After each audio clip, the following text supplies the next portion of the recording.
भीम करते हैं ना, ग्रेट चमार आजकल बहुत लोग करने लगे हैं। लेकिन बच्चों, आप लोगों को ये जान के बहुत आश्चर्य होगा कि एक दौर वो भी था कि जब नीला झंडा जेब में रख के चलते थे, नीला झंडा फहरा के चलते थे तो मार पड़ती थी। एक दौर वो भी था जय भीम बोलने पे मार पड़ती थी। तो ये जो मनोबल ऊंचा हुआ कि एक एक महीना जयंती जुलूस निकाल पा रहे हैं, ये बहुजन समाज पार्टी बहन कुमारी मायावती और माननीय कांशीराम साहब की वजह से संभव हो पाया। तो अब ये बताओ, उत्तर प्रदेश में जो 4 बार सरकार बनी, जिसमें पहली बार जो सरकार बनी वो 4 महीना 13 दिन के लिए बनी।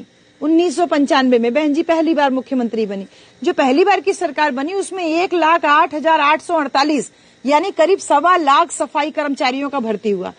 4 महीना 13 दिन की सरकार में अगर 1,08,000 सफाई कर्मचारी और 1.5 लाख पुलिस की भर्ती हो जाए तो ये रिकॉर्ड है ना, ये रिकॉर्ड हो जाएगा ना बेटा। 4 महीने की सरकार में माननीय बहन जी ने करीब 3.5 लाख नौकरियां दी और शिक्षा को फ्री में कर दिया, तो सरकार गिरा दिया गया उनका। दूसरी बार सरकार बनी 6 महीना के लिए, तीसरी बार सरकार बनी 15 महीना के लिए। ये तीनों बार की सरकार में माननीय बहन जी ने बहुत सारे काम किए बेटा। आपके गांव में पक्की सड़क बन जाए, अंबेडकर ग्राम योजना लागू कराई, दरवाजे दरवाजे पक्की आरसीसी रोड पहुंच जाए, एक भी मकान कच्चा न रहे गांव में, ये बहन जी ने सुनिश्चित किया। सारे मकान पक्के होने चाहिए। सारे सरकारी अफसर जो थे वो दिन भर फाइल लेके किसी न किसी गांव में आपको घूमते नजर आते थे, क्योंकि बहन जी एक बहुत अच्छी प्रशासक भी थी। नेता तो थी लेकिन उसके साथ साथ एक बहुत कुशल प्रशासक भी थी। प्रशासक का मतलब होता है एक अथॉरिटी जो होती है। बहन जी बहुत अच्छे से कमान संभाली थी कि अधिकारी लोग गांव में घूम घूम करके, पुलिस अधिकारियों में तो ऐसा खौफ था कि पुलिस अधिकारी बड़ा बड़ा माइक भोंपू ले लेके गांव गांव में घूम घूम के प्रचार करते थे कि अगर आपके ऊपर कोई जातिगत उत्पीड़न हो तो आप आके थाना में एफआईआर लिखवाइए, आपकी एफआईआर लिखी जाएगी।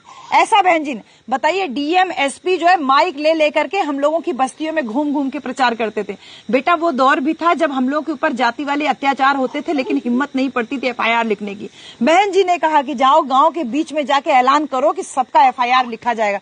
तब जो दलित उत्पीड़न के केसेस हैं वो रिपोर्ट होने लगे, और जब रिपोर्ट होने लगे तो जो अपराधी थे वो या तो जेल के अंदर हो गए या तो सब प्रदेश छोड़ के भाग गए। यानी पहली बार की सरकार में बहन जी ने कानून व्यवस्था एकदम चुस्त और दुरुस्त कर दी। तो ये 3 बार की सरकार माननीय बहन जी की थी, वो जो कुछ कुछ समय के लिए चली, इसमें बहन जी ने तमाम नए जिले बनाए। जैसे आजमगढ़ ये जिला है, बगल में अंबेडकर नगर जिला बना, बगल में आपका मऊ जिला बना, ऐसे तमाम जिले 33 जिला बनाए। हर जिले में एक एक medical college, engineering college, polytechnic college, inter college, BEd BTC college, तमाम कॉलेज खुलवाया और सब में बच्चों के पढ़ने के लिए फ्री में एजुकेशन।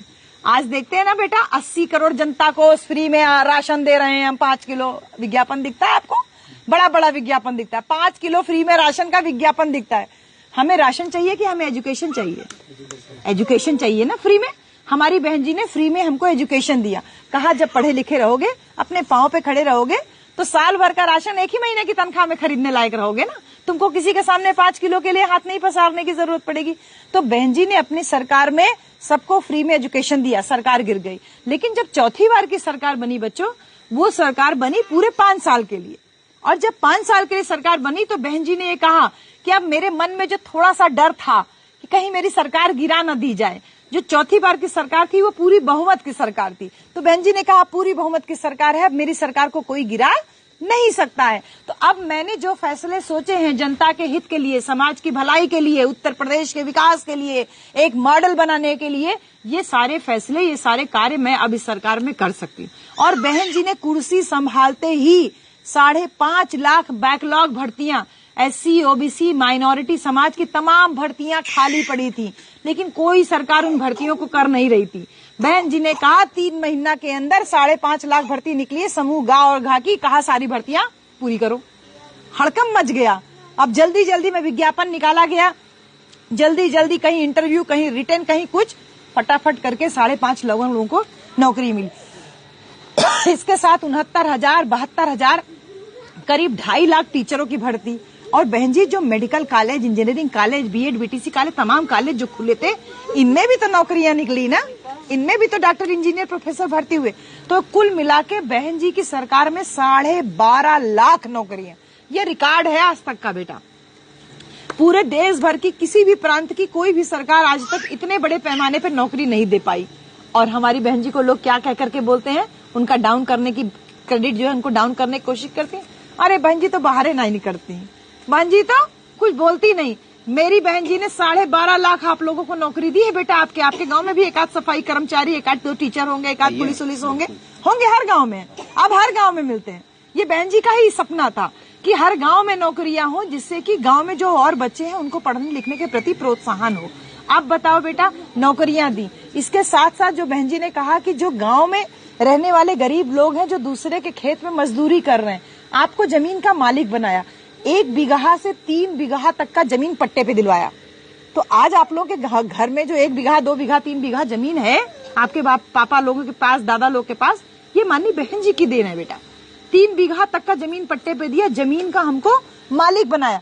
फिर नजर गई बहन जी की आप लोगों के ऊपर कि औरतें तो पढ़ी लिखी है नहीं, खाना केवल बनाती हैं, तो चलो आपको इसी का रोजगार मिलेगा। बहन जी ने कहा रसोईया का नौकरी कर लो, आंगनबाड़ी का नौकरी कर लो, आशा बहू का नौकरी कर लो। बहन जी ने नौकरी दिया ना। औरतों को भी 2500 से 3000 रुपए महीना वेतन मालिक बना दिया। बहन जी ने देखा कि आदमी तो दारू पी के सो रहा है, तो औरत अगर नौकरी करेगी तो कम से कम परिवार संभालेगी। तो आपकी तरफ भी नौकरी के लिए दिमाग गया। और बच्चों, आप लोग ने कहा चाहे जो पढ़ाई करो, चाहे डॉक्टर बनो, इंजीनियर बनो, बीएड बीटीसी करो, नर्सिंग करो, इंटर पढ़ो, बीए करो, बीकॉम करो, बीएससी करो, कुछ भी पढ़ाई करो, एक भी फीस नहीं देना है।